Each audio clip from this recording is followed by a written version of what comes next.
আবুল হাসানের মাতৃভাষা। আমি জানি না দুঃখের কি মাতৃভাষা, ভালোবাসার কি মাতৃভাষা, বেদনার কি মাতৃভাষা, যুদ্ধের কি মাতৃভাষা। আমি জানি না নদীর কি মাতৃভাষা, নগ্নতার কি মাতৃভাষা। একটা নিবিড় বৃক্ষ কোন ভাষায় কথা বলে এখনো জানি না।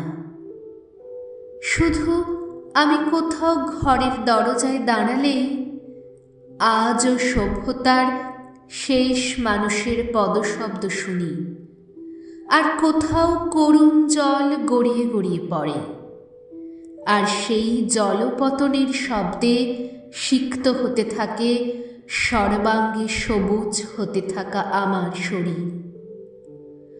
সর্বাঙ্গে সবুজ আমি কোথাও ঘরের দরজায় দাঁড়ালেই আজও পোষা পাখিদের কিচির মিচির শুনি, শিশুদের কলরব শুনি, সুবর্ণ কঙ্কন পরা কামনার হাস্যধ্বনি শুনি।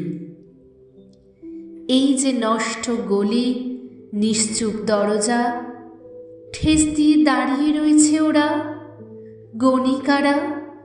মধ্যরাতেই উলঙ্গ শয্যায় ওরা কিসের ভাষায় কথা বলে?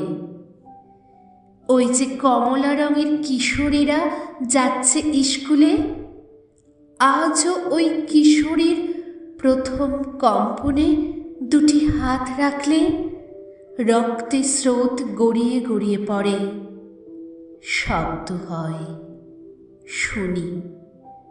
কিন্তু আমি রক্তের কি মাতৃভাষা এখনো জানি না, বেদনার কি মাতৃভাষা এখনো জানি না।